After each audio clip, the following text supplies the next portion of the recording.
Oi pessoal, tudo bem com vocês? Morrendo de saudade.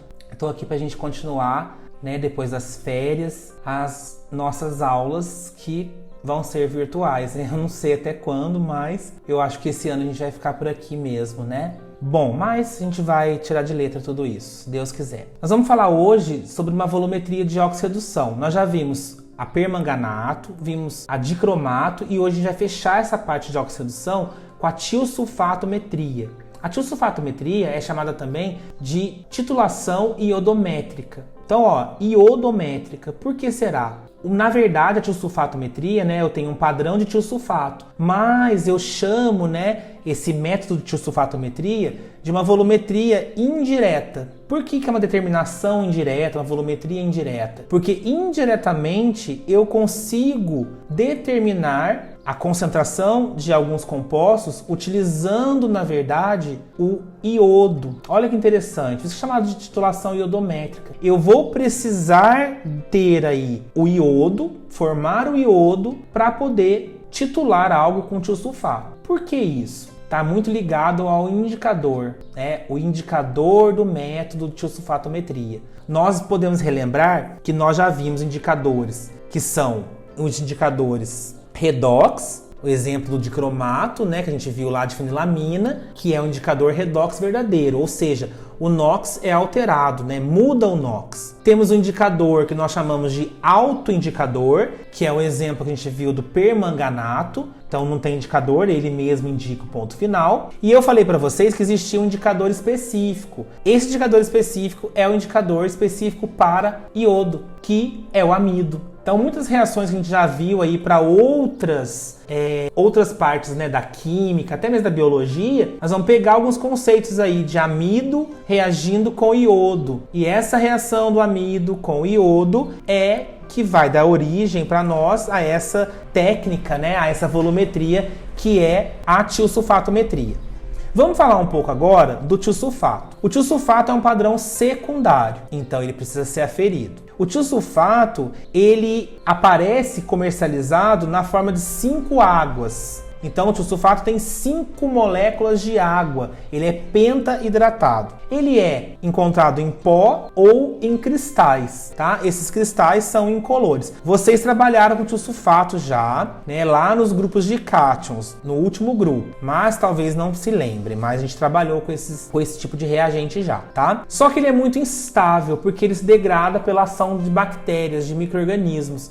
E essas bactérias acabam precipitando enxofre. Então é muito comum, às vezes, você ter um frasco de tiosulfato e embaixo, decantado, um precipitado de enxofre, porque a bactéria vai degradando, esse enxofre. E isso faz com que o tiosulfato precise ser aferido quase que diariamente. Eu acho que eu posso até afirmar que ele seja aferido diariamente, porque os micro-organismos podem agir aí, A gente sabe que o micro-organismo age muito rápido. Então o ideal, quando eu trabalho com tiosulfato, é fazer a determinação da concentração real desse padrão naquele dia, utilizar todas as amostras que eu tenho que utilizar com ele. Se eu for utilizar no outro dia, eu faço novamente a aferição do padrão, porque ele pode ter dado alguma alteração. Mesmo que você tenha guardado longe, de luz, no escuro, mesmo assim é recomendável que você faça essa aferição novamente para poder verificar se não teve nenhuma ação bacteriana mais agressiva durante esse período que ele ficou guardado, tá? Então a tiosulfatometria vai oxidar o enxofre do tiosulfato de +2 para +4. Ele tem um potencial de redução muito baixo, muito pequeno. Se eu comparar com o permanganato, nossa, é bem baixinho mesmo, é de -0,88, tá? Então a gente já vê que ele é muito pequenininho. Como que eu vou fazer então para ter essa técnica aí do tiosulfato? Preparar o tiosulfato é simples. Eu vou fazer a pesagem e preparar ele em água normal, água destilada. Equivalente dele vai ser a massa molar dividido por 1, tá? Vocês vão ver que existe uma variação de elétrons,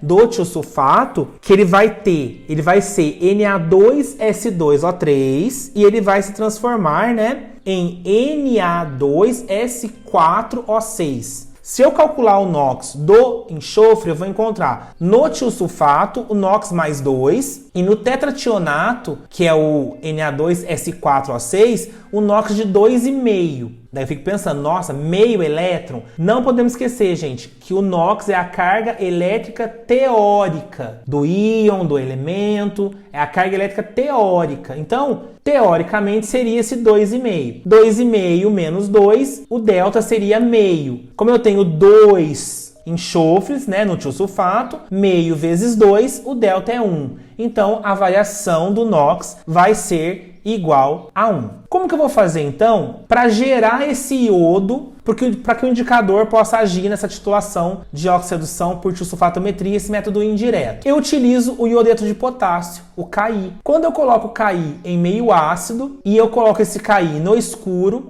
entre 5 e 10 minutos, no mínimo 5 minutos, eu vou encontrar aí o meu iodo molecular, o meu I2. Então, o Ki, né, que é K+, I-, ele vai ser convertido em iodo molecular, I2. É esse I2, é esse iodo molecular que vai reagir depois ali com o meu indicador e indiretamente vai determinar a minha amostra ou, né, se for o padrão, a minha aferição, no caso aí, do tiosulfato. Então vamos entender agora o processo de formação do iodo. Eu coloquei para vocês as reações, né, de iodeto mais ácido, um ácido forte, um ácido clorídrico. Isso é feito, né, colocado o iodo, o iodeto, ácido clorídrico na capela, escuro, tampado, tá? A gente tampa isso. Para que a gente tampa? Porque o iodo pode se volatilizar, né? Ele torna-se volátil. Então eu posso perder iodo aí e não ter a formação. Por que 5 minutos ou de 5 a 10 minutos? Cinética, velocidade de reação. Precisa desse tempo para poder ter a formação desse nosso iodo aí junto com esse ácido clorídrico. Vamos falar agora da padronização do tiosulfato, né? Então ele é um padrão secundário, o padrão primário é o dicromato de potássio. Então eu tenho dicromato como técnica de cromatometria e também utilizo dicromato para padronizar o permanganato, para aferir o tiosulfato, tá? Nós temos então o padrão primário, que é o dicromato, secundário, que é o tiosulfato. É um processo inverso. Então o dicromato vai onde? Ele vai no Erlenmeyer, tá? E na bureta vai o tiosulfato. Eu coloco na minha aferição outros reagentes, o Ki, iodeto de potássio, daí eu tenho uma quantidade que eu tenho que colocar. Geralmente, se eu coloco na aferição 20 ml de dicromato, eu ponho aí 50 de iodeto, para garantir, né, que os 25 de dicromato vão reagir com esse iodeto indiretamente, para poder a reação acontecer mesmo na titulação depois, tá? Coloco o ácido clorídrico concentrado, senão não vai formar o iodo, e na aferição eu coloco bicarbonato de sódio. E daí eu faço para vocês uma explicação toda no slide por que eu estou utilizando bicarbonato de sódio para controlar a acidez. Vocês vão verificar isso. A minha pergunta para vocês é: eu posso colocar bicarbonato de sódio nas dosagens ou só na aferição? Se eu posso colocar, por que eu posso colocar ou se eu não preciso colocar? Eu posso colocar? Sim ou não? Posso. Por quê? Agora, eu preciso colocar? Poder eu posso, né? Eu preciso colocar? Sim ou não? Pensem nisso. Posso colocar ou, né? E por que eu posso colocar? Ou se isso tanto faz. Eu posso colocar ou não colocar, que não vai mudar nada. Na aferição, eu explico para vocês que eu coloco. Mas nas dosagens, eu já vou adiantar que eu não coloco bicarbonato. A pergunta então é: eu poderia colocar bicarbonato? Sim ou não? E por que eu não, por exemplo, coloquei? Vamos tentar pensar nisso, porque eu acho que vai ser um pouquinho complicado da gente achar, mas eu queria que vocês pensassem um pouco nisso, tá? Bom, feito isso, né, o que eu tenho que fazer? Coloco no meu Erlenmeyer grande de 500, eu vou colocar o meu dicromato, vou colocar o ácido clorídrico, vou colocar o bicarbonato e vou colocar o iodeto. Feito isso, eu vou deixar no escuro por 5 minutos. Formação do iodo, tampado. Onde que é esse escuro? No armário de vidrarias de vocês. Coloco, tampo. Espero os 5 minutos, ponho água destilada, mais ou menos aí até uns 300 ml de água destilada no próprio Erlen de 500, para que a cor, né, fique melhor a gente visualizar, senão fica muito escuro. A gente vai ver que o iodo tem essa cor castanha avermelhada, vocês sabem disso, né? O que eu faço agora? Começo a titular. Só que eu não falei ainda do indicador. Então, a gente vai entender que na tiosulfatometria eu coloco o indicador numa hora específica da reação. eu não posso colocar o indicador no início da titulação. Por que eu não posso colocar o indicador no início da titulação? Na verdade, gente, o indicador é a goma de amido. Essa goma de amido é uma suspensão,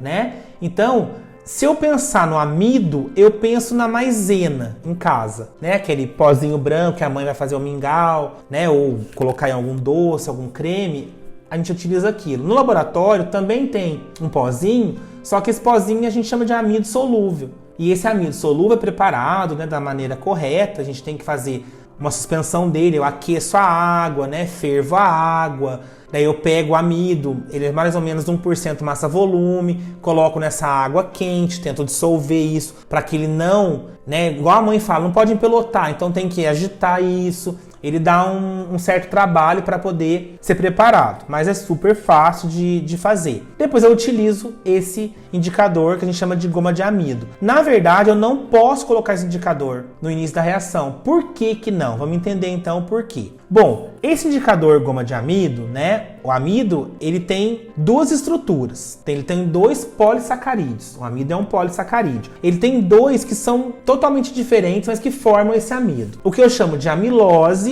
e de amilopectina, tá? Como ele é, né, um polissacarídeo, ele tem um alto peso molecular e tem tendência de formar complexos coloridos. Ótimo, eu quero que forme complexo colorido mesmo, né? E eles reagem com o iodo. Então, quando eles reagem com o iodo, eles vão formar um complexo azul e vermelho violeta. Então, mais assim, azul e violeta. São cores bem semelhantes já, né? O que vai acontecer, gente? A gente tem que pensar. A amilose, ela produz uma cor azul intensa. E a amilopectina produz uma cor violeta. A amilose é instável e a amilopectina é estável. O que isso significa? Que um eu consigo quebrar facilmente e o outro não. Então, imaginem que eu tenha ali no início da titulação, né, no Erlenmeyer, o meu iodo formado de cor castanha avermelhada. Se eu jogo o meu indicador ali, goma de amido, opa, o amido gosta, né, do iodo. O que vai acontecer? Vai reagir com o iodo. Isso é óbvio, reagiu. Vai formar o quê? 2 complexos, um azul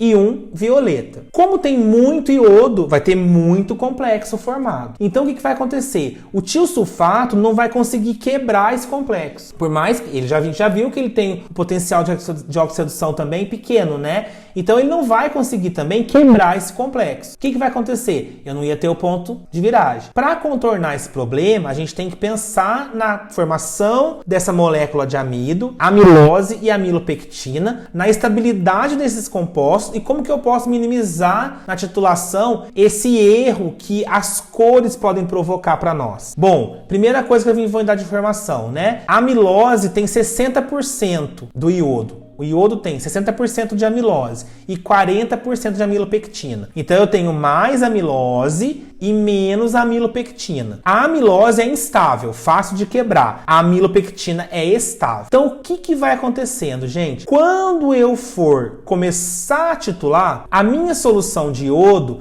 vai sendo consumida. O tiosulfato vai consumindo a solução de iodo. O que vai acontecer com a solução que eu tenho no Erlenmeyer? Lógico, tem o padrão, ou a amostra e o iodo. Ela vai ficando menos castanha avermelhada. Ela vai se tornando mais amarelada, porque eu vou perdendo mais iodo, né? Eu vou conseguindo ali reagir o tiosulfato com iodo. Então essa cor vai sendo, né, a cor do iodo vai deixando de ser tão intensa. Quando essa cor do iodo deixar de ser intensa e ficar amarelada, eu jogo a goma de amido. Vai formar o quê? Complexo azul e também, logicamente, né, o complexo que nós falamos de cor violeta. Então a solução de vocês, ela vai ficar, depois a gente vai ter um vídeo mostrando isso, mas ela vai ficar totalmente escura, que é um azul escuro, um azul meio violeta. Só que daí, gente, o que vai acontecer? Como eu tenho menos iodo dentro do Erlenmeyer, eu vou ter o quê? Uma menor sensibilidade desse iodo com o indicador. Então o indicador, ele vai indicar iodo porque tem iodo ali. Se eu descorar muito antes de pôr o amido, daí o amido nem detecta. Se eu deixar de descorar muito, sumiu o iodo, daí não adianta nada. Então tem que ser um amarelo,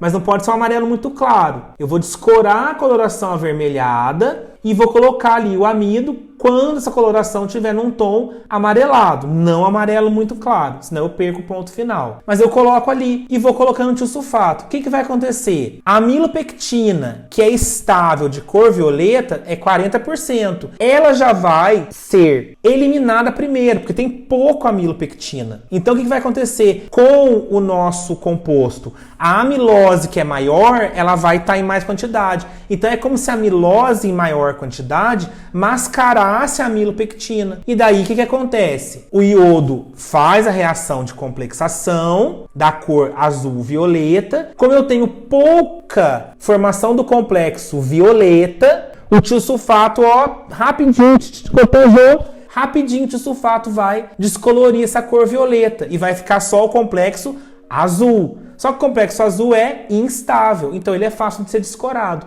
Quando chegar ao ponto de equivalência, vai acontecer o quê? Uma gotinha de tiosulfato vai quebrar esse complexo e eu vou ter o ponto final da titulação. Daí eu falo que o ponto final é incolor. Na verdade, o ponto final está ligado, por exemplo, ao metal de transição. Como o cromo 3, né, tem essa cor esverdeada, eu não vou enxergar a solução incolor. Eu vou enxergar a solução levemente esverdeada, por causa do metal de transição. Agora, se eu faço a dosagem, por exemplo, que eu dei para vocês ali, da água sanitária, né, hipoclorito de sódio. A água sanitária não tem metal de transição, então a solução vai ficar incolor. Então, muitas vezes, essa cor final, eu tenho que pensar, descorou o meu complexo, é a cor final. Pode ser esverdeado se tiver cromo, ou não tendo cromo, ela vai ser incolor. Então, notem que a titulação, ela é bem particular. Por quê? Porque ela tem essa ação do iodo, não no início da titulação, mas ela tem a ação do iodo durante a titulação. Então, é muito importante entender quando que eu vou colocar, que eu vou adicionar o iodo. Adicionando esse iodo no momento certo, eu vou ter essa instabilidade, né, do complexo formado a meu favor. Então, eu vou ter uma cinética de reação, velocidade de reação a meu favor, tá? Exemplos de dosagem: cromato de potássio, e também posso utilizar aí o hipoclorito de sódio que eu falei. Posso utilizar também o cobre, dosar, por exemplo, sulfato de cobre, cloreto de cobre. Então, o tiosulfato é uma técnica bem versátil, ok? Gente, por hoje é isso. Agora, o nosso próximo assunto vai ser complexometria. Depois disso, a gente vai entrar nas nossas aulas práticas. Eu gravei tudo e a gente vai trabalhar com isso durante esse semestre, tá bom? Beijão para todo mundo.